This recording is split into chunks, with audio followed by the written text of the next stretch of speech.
바울은 선교 사역을 감당하는 동안 궁핍에도 처해봤고 죽음의 위기도 넘겨봤고 도망치는 삶도 살아봤고 때로는 죽었다가 살아나기도 했었습니다. 물론 풍부한 적도 있기도 했었죠. 바울은 그러한 모든 과정들을 경험하면서 지키시는 하나님을 보았고 도우시는 하나님을 만났으며 늘 함께 하시며 자신을 통해 하나님의 나라를 세워가시는 그런 하나님을 만났습니다. 그런 과정들이 쌓이고 쌓이다 보니까 이것이 나를 훈련해 가시는 하나님의 손길이라는 것을 그는 인정할 수 있게 되었고, 그러다 보니 자족하는 법을 배우게 되었습니다. 자족하는 법을 배우다 보니 이제 또 힘겨운 상황을 마주하게 되더라도 두려워하지 않을 수 있는 그런 담대한 믿음의 용기가 생겨났죠. 바울은 이런 마음의 태도를 자족하는 마음이라고 강조했습니다. 그리고 이런 자족하는 마음을 배우게 되면, 그런 태도로 경건한 믿음의 삶을 살아가게 되면 함부로 경건이라고 하는 믿음의 삶이라는 것을 이용하여 물질적인 이득을 취하려고 하는 이기적인 신앙생활을 하지 않을 수 있게 된다라고 교훈했습니다. 이제 오늘은요, 그 자족하는 법을 교훈한 내용에 이어서 조금 더 그 자족의 삶에 대해서 확장하여 설명하게 되는데, 그 부분을 우리가 조금 더 자세히 살펴볼 것입니다. 우리 다시 한번 디모데전서 6장 6절부터 8절까지를 함께 읽어보겠습니다. 6절부터 8절입니다. 시작. 그러나 자족하는 마음이 있으면 경건은 큰 이익이 되느니라.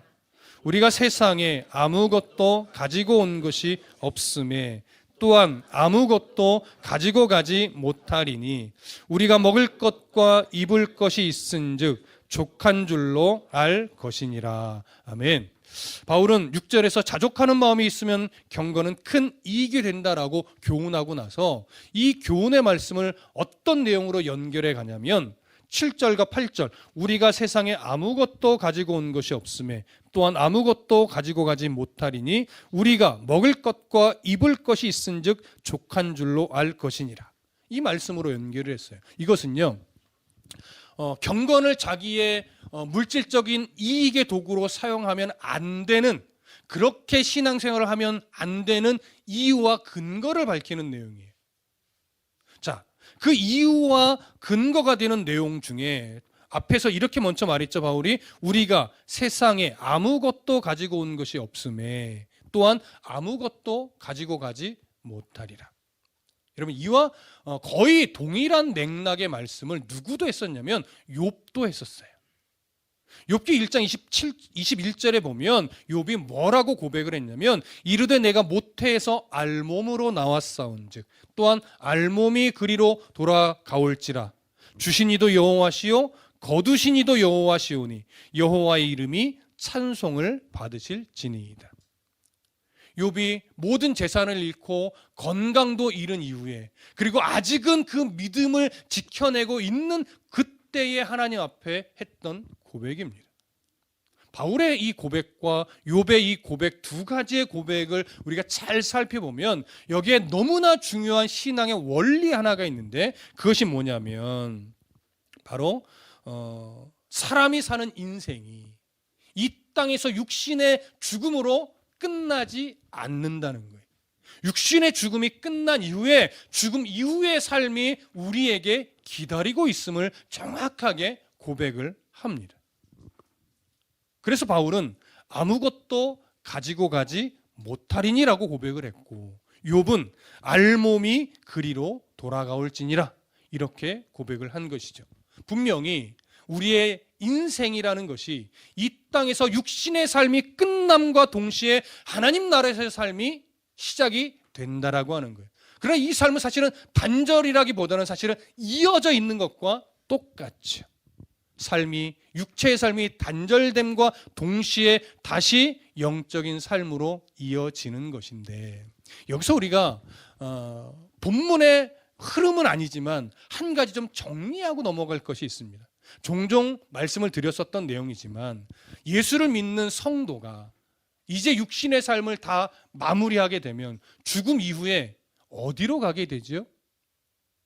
우리는 보편적으로 그냥 천국에 갑니다. 이렇게 이야기를 합니다. 틀린 말은 아니죠. 그러나 조금 정확하게 정리를 해보자면 예수를 믿는 성도가 지금 예수님이 오시기 전에 지금 죽으면 영으로 하늘나라를 가는 거예요. 그러니까 하늘나라는 공간적인 하늘은 아니죠. 하나님의 초소적 개념으로서의 하늘나라예요. 그것이 어떤 차원의 나라인지 우리는 알 수 없습니다. 그러나 지금 우리가 육신의 삶을 정리하고 육체가 죽으면 영으로 하늘나라에 가서 기다리는 거예요. 대기하는 거죠. 어느 때를 기다리죠? 예수님이 이 땅에 재림하실 때를 기다리는 거예요. 예수님이 이 땅에 심판주로 재림하시게 되면 그때 육신이 죽어 영으로 하늘나라에 있던 모든 하나님의 백성들은 이제 영과 육이 부활합니다. 함께. 예수님이 영과 육으로 함께 부활하셨듯이 영과 육이 새롭게 부활하여 예수 그리스도의 심판대 앞에서 상급의 심판을 받죠. 그리고 나서 이제 예수님이 내가 새하늘과 새 땅을 예비하러 간다라고 말씀하셨던 것처럼 그 새하늘과 새 땅에 우리가 영과 육이 부활한 그 몸을 가지고 주님과 함께 영원히 복된 삶으로 들어가는 것이 바로 새하늘과 새 땅 천국이에요. 그래서 우리는 조금 더 정확하게 이 천국의 개념을 지금 정리를 한 겁니다. 자, 왜 이 부분을 제가 정리했을까요? 바로 인간의 삶은 이 육신의 삶으로 끝나버리는 인생이 아니라는 것을 강조하기 위해서예요. 죽음 이후에 하나님 나라의 삶이 분명히 있다는 것을 강조하고 싶은 거죠. 이 죽음 이후의 삶, 천국에서의 삶을 인정하지 못한다면, 그것이 믿어지지 않는다면, 그 소망이 내게 없다면 사실 기독교 신앙은 잘못된 겁니다. 기독교 신앙에서 하나님 나라의 삶이 소망으로 우리 안에 있지 않다면 아직 믿음이 부족한 것이고 때로는 믿음이 없는 것일 수도 있어요. 그렇기 때문에 예수를 믿는다고 말씀하는 우리들은, 저와 여러분들은 하나님 나라에 대한 죽음 이후의 삶이 분명히 있다는 것을 인정하고 그 죽음 이후의 삶을 준비하는 인생이 되어야만 하는 겁니다. 그래서 지금 바울이 강조하는 것도 뭐냐면 인간의 삶이 이 땅에서의 삶으로 끝나는 것이 아니라 하나님 나라의 소망이 분명하게 있어야만 하고 그 하나님 나라에서의 삶이 가장 중요하며 그 나라에 갈 때에는 이 땅에서 우리가 그렇게 소중하게 여기던 그 어떤 것도 가지고 갈 수 없다는 것을 강조하는 거예요. 이 땅에서의 우리가 소중히 여기던 것을 가지고 갈 수 없다는 것은 또 어떤 의미가 되냐면요, 이 땅에서 아무리 최고의 가치라고 부르는 것들은 하나님 나라의 가치와 비교해 보면 아무런 의미가 없고 가치가 없는 것들이라는 거예요. 그래서 그 하나님 나라의 가치, 지금 우리의 이해로는 감히 측량도 할 수 없는 하나님의 나라의 가치를 그래도 우리의 이해의 한계 속에서 설명하기 위해 종종 비유로 말하는 것이 뭐예요? 천국길은 무슨 길이다? 황금길이다. 여러분 속지 말라고 말씀드리죠. 하나님의 나라를 천국길이다, 하나님 나라의 그 집의 문은 다 뭔가 보석으로 되어 있다라고 하는 것이 와 부럽다 이렇게 생각하라고 주신 비유가 아니에요. 우리가 지금 이 땅에서 그렇게 소중히 여기던 금은 보화의 가치는 하나님 나라 가면 길거리에 밟히는 돌멩이 정도밖에 여김받지 못한다는 의미지 진짜 천국이 황금길이라는 의미는 아니에요. 어떤 분이 장난스럽게 그런 말을 해요. 천국길이 황금길이면 무릎 다 나간다고. 그럼 무슨 의미인지 이해되시죠? 네. 천국이 황금길이어서 좋은 게 아니에요. 그만큼 이 땅에서 소중히 여기던 것들의 가치와 하나님 나라의 가치를 비교해 보면 비교조차 안 될 만큼의 가치라는 것을 강조하는 거예요. 우리는 그 나라를 소망하는 사람들입니다. 우리는 그 나라를 기업으로 받은 자들이에요. 이것의 가치를 우리가 물질과 때로는 명예와 때로는 인기와 때로는 목회와 맞바꿀 때가 있어요. 얼마나 어리석은 짓입니까? 바울은 지금 그걸 강조하는 거예요. 그러니 이 땅에서 우리가 그렇게 소중히 여기는 금은보화의 가치를 마치 영원한 가치가 되는 것이냐, 그것만을 인생의 목표로 삼고 살아간다면 그만큼 어리석고 무가치한 게 없다는 것을 지금 바울이 말하고 싶은 거예요. 그래서 바울이 이어서 뭐라고 말하냐면 우리가 먹을 것과 입을 것이 있은즉 족한 줄로 알 것이니라. 여러분, 바울이 말한 먹을 것과 입을 것 어떤 의미일까요? 인간이 살아가는데 가장 필수 요소를 말하는 거예요. 그러니까 단순하게 먹을 것, 입을 것에만 국한되는 표현은 아니죠. 우리가 인생을 살아갈 때 가장 꼭 필요한 아주 최소한의 요소, 그걸 의미하는 겁니다. 당시에 그 최소 요소가 먹을 것과 입을 것이었기 때문에 바울이 먹을 것과 입을 것이 있은즉 족한 줄로 알라라고 말한 것이죠. 여러분, 바울이 이렇게 먹을 것과 입을 것 최소한의 너희가 그래도 생계는 유지하고 있지 않냐라고 말할 때요, 여기서 우리가 조심할 것은 바울이 경제적으로 힘겨운 사람들의 힘겨움을, 어려움을 가볍게 여기는 것 아니에요. 상황적으로 정말 어려운 상황들을 마주하면서 정말 늘 고통 가운데 살아가는 사람들의 아픔과 슬픔을 가볍게 여기는 것이 절대 아닙니다. 이 바울이 강조하는 것은요, 너희들의 어려움 그쯤 이겨낼 수 있는 거야 이렇게 말하고자 하는 것이 아니고, 바울의 강조점은 어디에 있냐면 그 힘겨움 때문에 그것에 사로잡혀서 그 부족함에 너무나 내가 사로잡혀서 하나님 나라의 소망까지 잃어버릴 그런 지경까지 가서는 안 된다는 것을 강조하는 거예요. 왜 바울이 경제적으로 힘겨운 사람들의 아픔을 왜 모르겠습니까? 건강이 악화돼서 힘겨운 사람들의 그 가슴 아픔을 왜 바울이 모르겠습니까? 힘겨운 어떤 상황들을 마주할 때 그 상황들이 내가 감당할 수 없어서 정말로 이 세상에 살기 싫어질 만큼의 마음의 그 나락으로 떨어지는 그 마음의 힘겨움을 왜 바울이 모르겠습니까? 그럼에도 불구하고 바울이 지금 말하고 싶은 것은 뭐냐면 그 힘겨움이 얼마나 너희들의 아픔이며 어려움이며 절망스러운 상황인지 이해하지만 그것 때문에 하나님 나라의 소망마저 잃어버린다면 그건 인생 자체가 너무나 불행한 인생이 된다. 왜냐하면 이 세상의 아픔이 아무리 커다랄지라도 우리에겐 뭐가 있다? 하나님 나라의 소망이 분명하게 있다.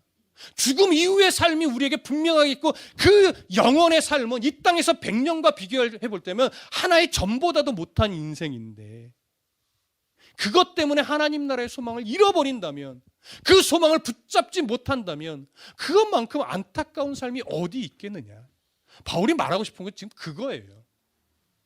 그 절망, 그 아픔, 그 슬픔보다 그 슬픔을 이겨낼 수 있는 힘은 어디에서 온다? 하나님 나라에 대한 분명한 소망이 있으면 힘겨워도 이겨낼 수 있고 절망스러워도 기뻐하고 감사할 수 있는 힘이 생긴다는 거예요. 그걸 말하고 싶은 거예요, 바울은. 무슨 바울의 지금 심정을 이해하시겠습니까? 다시 성경으로 돌아가셔서 6장 9절을 보겠습니다. 함께 읽습니다. 6장 9절 시작. 부하려 하는 자들은 시험과 올무와 여러 가지 어리석고 해로운 욕심에 떨어지나니 곧 사람으로 파멸과 멸망에 빠지게 하는 것이라. 자, 여기 보면 바울이 부하려 하는 자들은 이렇게 이야기를 합니다. 여기서 말하는 부하려 하는 자들, 누구를 의미할까요? 부족한 것에 매여서 더 가지려고 하는 자예요. 또 가지고 있는 것에 만족하지 못하고 또 더 가지려고 하는 자죠. 물질로 비교했지만, 말씀을 드렸지만 명예도 마찬가지예요. 더 높은 자리에 올라가려고 어떤 수단과 방법도 가리지 않는 자, 높은 자리에 있으면서 더 높은 자리에 가려고 내가 할 수 있는 모든 것을 다 동원하는 자, 인기를 얻으려고 모든 자기가 할 수 있는 양심까지 팔아먹는 일을 저지르는 자, 그 인기에 더 인기를 누리려고 또 하지 말아야 될 것까지 하는 자들, 그 자가 바로 여기서 말하는 부하려 하는 자들이에요.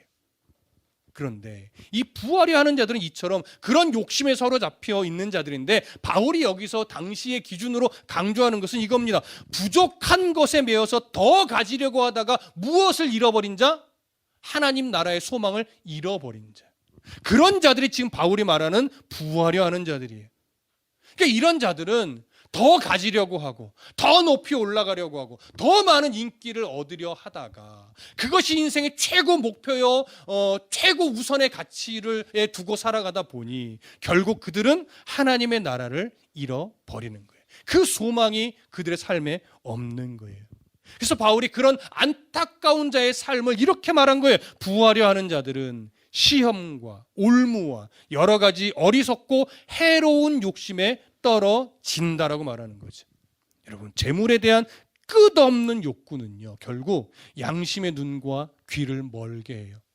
뿐만 아니라 신앙의 하나님의 음성마저도 듣지 못하게 만들어요. 그래서 시험과 올무와 여러 가지 어리석은 일에 빠지는데 그것을 바울이 이렇게 정리한 거예요. 그 모든 것들이 해로운 욕심이다. 해로운 욕심. 여러분, 그리스도인이 가져야 될 욕심은요, 언제나 말씀에 대한 욕심이고 하나님의 뜻을 이루고자 하는 욕심이고 하나님의 나라와 의를 위해 나의 삶을 내어드리고자 하는 그 욕심, 이 욕심을 팔복에서는요 심령의 가난함이라고 표현한 거예요. 나는 날마다 하나님의 은혜에 목말라 있고 하나님의 은혜가 없으면 나는 살아갈 수 없는 자입니다. 나는 언제나 하나님이 주실 은혜에 욕심이 납니다. 이런 욕심은 올바른 욕심이에요. 경건한 욕심이죠. 우리에게 유익이 되는 욕심이에요. 그런데 그런 하나님의 은혜에 목말라 하지 않고 더 가지려고 하고 하나님이 허락하신 분복 외에 더 높이 올라가려고 하고 더 많은 인기를 누리려고 수단과 방법을 가리지 않게 되는 것은 바울이 말하는 그건 해로운 욕심이다. 우리의 영과 육을 해롭게 만드는 그런 욕심이라고 바울이 말하는 거예요. 그래서 그런 해로운 욕심을 버리지 못하고 끝까지 그 욕심을 가지고 살아가게 되면 결국 그 인생이 어디로 간다? 파국과 멸망에 빠지게 된다는 거예요. 그러니까 파국과 멸망에 빠지게 된다는 것은요, 거기는 어떤 초점이 담겨 있냐면 그 인생이 아무리 많은 것을 가지고 있고 사람들에게 아무리 많은 존경을 받고 있고 높은 자리에 올라가고 인기를 얻는다 할지라도 하나님이 기뻐하는 흔적은 하나도 남기지 못하는 인생이 된다는 거예요. 그것만큼 멸망스러운 인생이 없어요. 우리의 인생 가운데 한 흔적만큼은 그래도 하나님이 기뻐하는 흔적을 남겨야죠. 그게 하나님 앞에서 복된 인생이잖아요. 그런데 인기도 있고 명예도 있고 돈도 많은데 하나님이 기뻐하는 흔적이 하나도 없으니 마지막 때 주님 앞에 섰을 때 우리가 내세울 수는 없겠지만 말할 거리가 없는 거예요. 하나님, 내가 주를 위해 이렇게 살았습니다. 그게 뭐 어떤 하나님 앞에 좋은 조건이 되는 것은 아니겠지만 하나님 우리를 보고 그래, 너 참 잘하였다. 너의 삶이 나는 착하고 충성된 일꾼의 삶이었다라고 하나님이 인정하시는 그런 칭찬이 될 텐데 그런 칭찬을 받을 만한 흔적이 하나도 없는 인생인 거예요. 돈은 있는데 명예는 있는데 인기는 있는데 그만큼 하나님 앞에 섰을 때 그 삶이 얼마나 부끄러운 인생이겠습니까? 바울은 그런 부끄러운 인생이 되지 않기를 바라는 거예요. 그래서 그러지 않기 위해 아주 중요한 말씀을 이제 10절에서 하는데 우리 10절을 볼까요? 함께 읽습니다. 10절 시작. 돈을 사랑함이 일만하게 뿌리가 되나니 이것을 탐내는 자들은 미혹을 받아 믿음에서 떠나 많은 근심으로써 자기를 찔렀도다. 자, 바울이 말하죠. 돈을 사랑함이 일만 악의 뿌리가 된다. 여기서 우리가 잘 봐야 될 것은 돈이 일만 악의 뿌리인 것은 아니에요. 바울이 말하는 것은 돈을 모함이 사랑함이 일만 악의 뿌리래요. 자, 이렇게만 보면 우리 모두 다 걸려요. 여러분, 돈 싫어하는 사람 있어요? 목사님, 난 돈이 너무 싫어요. 이상한 사람이죠. 저도 돈이 좋아요. 뭐 목사는 돈 싫어할까 봐요? 그런데 하나님이 바울이 뭘 조심하라고 말하는 거냐면 돈을 사랑하는 거. 여기서 사랑은요, 어떤 사랑이냐면 단어의 의미가요, 집착하는 사랑이에요. 동일한 의미의 사랑이 어디에도 쓰였냐면 열왕기상 11장에 가보면요, 솔로몬이요 하나님이 주신 지혜와 명철을 가지고 나라를 부강하게 세웠어요. 정말 멋지게. 근데 그러다가 이제 어느 순간 자기의 지혜를 가지고 정치적인 동맹 관계를 다른 애굽과 맺으면서 정략 결혼을 하게 되거든요. 애굽 공주와 결혼을 하게 되면서부터 점차 그가 어떤 것에 집착하게 됐냐면 이방 여러 나라들의 공주와 결혼하는 여인에 대한 집착하는 사랑이 생겨나 버렸어요. 그 집착하는 사랑으로 인해서 수많은 외국의 공주들과 결혼을 하면서요, 어떤 일까지 벌이게 되냐면 그들이 가지고 오는 우상들을 그냥 수용해 버려요. 그리고 그들이 그 우상들에게 제사할 수 있도록 산당을 지어줘요. 뿐만 아니라 그 산당에 함께 들어가서 그 애굽 공주, 아니, 이방의 공주들과 우상에게 제사까지 드리는 이런 일까지 자행해요. 그 출발점이 어디서부터 시작된 거냐면 이방 여인을 집착하는 사랑을 끊어내지 못하면서부터예요. 여러분 이해되십니까? 여기서 동일하게 돈을 사랑한다라고 할 때 돈에 대한 집착을 말하는 거예요. 돈이 인생의 전부가 되어 있는 사람을 말하는 거예요. 돈이 모든 가치의 우선의 가치가 되어 있는 사람을 말하는 거예요. 돈을 집착하게 될 때요, 그 돈은 이제 그때부터 우리에게 무엇으로 작용하냐면 만몬으로 작용하는 거예요. 돈의 신을 만몬이라고 하죠. 그러니 그 돈이 내게 만몬이 되는 순간 우리는 만몬이라는 돈의 신의 지배를 받게 돼요. 그래서 여러분, 바울이 말하는 거예요. 이것을 탐내는 자들은, 좀 풀어보면 돈이 만몬이 되어버린 사람은 이렇게 되는 거죠. 그런 사람은 미혹을 받아 믿음에서 떠나 많은 근심으로 자기를 찔러 떠다, 이렇게 말해요. 여러분, 만몬이 우리를 미혹한다는 건 뭔지 아십니까? 돈의 달콤함을 자꾸 누리게 하는 거예요. 돈의 달콤함을 자꾸 맛보게 만드는 거예요. 그러다 보니까 궁핍해질 때 더 가지고 싶어하고, 많은 것을 가짐으로 달콤함을 맛본 사람들은 이것을 더 많이 누리려고 돈만 하게 되는 거예요. 이게 만몬이 하는 역할이고 만몬이 우리에게 주는 미혹이에요. 돈을 사랑하여 탐내다 보면 계속해서 돈이 주는 미혹에 사로잡혀서 결국은 어떤 단계까지 가게 되냐면 믿음의 자리에서 떠나는 일까지 만들게 돼요. 여러분, 돈을 사랑하여 많은 돈을 번 사람을 우리는 많이 부러워하게 되죠, 사실. 그런데 그 많은 돈을 번 사람들의 삶이 행복하던가요? 우리는 사실 알아요.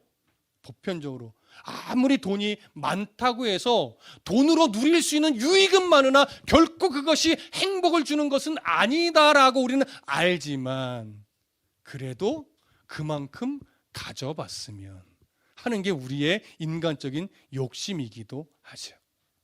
하지만 여러분, 그 달콤함을 맛보기 시작하면 그것이 마약과 같아서 돈이 주는 달콤함에서 헤어나오기가 참 어렵습니다.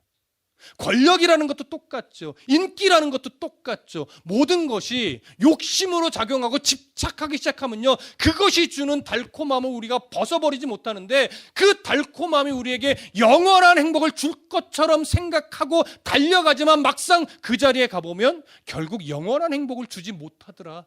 이게 대부분의 고백이란 말이에요. 여러분, 모든 것을 다 가졌던 솔로몬도 결국 인생의 끄트머리에서 자기 인생을 되돌아보며 회고하며 쓴 전도서에 뭐라고 고백해요? 헛되고 헛되니 모든 것이 헛되도다.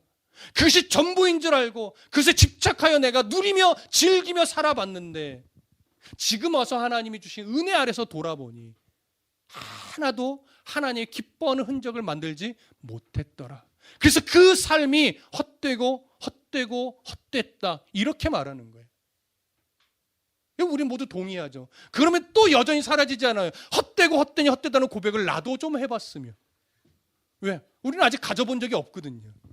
나도 좀 가져보고 그렇게 헛되다는 말을 할 수 있으면 얼마나 좋을까라고 하는, 그게 우리의 연약함이. 하나님, 가져본 적도 없는데 뭐가 헛된다는 고백을 할 수 있습니까? 좀 가져보고 그런 고백하면 안 될까요? 우리 모두 정신 차려야 되겠지. 여러분, 그리스도인은 힘들지만 절대 돈의 노예가 돼서는 안 됩니다. 명예, 인기, 그 외에 우리가 가지고 싶고 누리고 싶고 올라서고 싶은 그 모든 것을 이루기 위해 애쓰는 것은 좋으나 그것의 노예가 돼서는 안 됩니다. 결국 그리스도인은 하나님 앞에서 부끄럽지 않은 정직한 노력을 가지고 바르게 벌어야 하고, 또 하나님이 그 노력 가운데 주신 것을 하나님의 공급하심이라 인정하며 또 바르게 사용할 줄 알아야 합니다.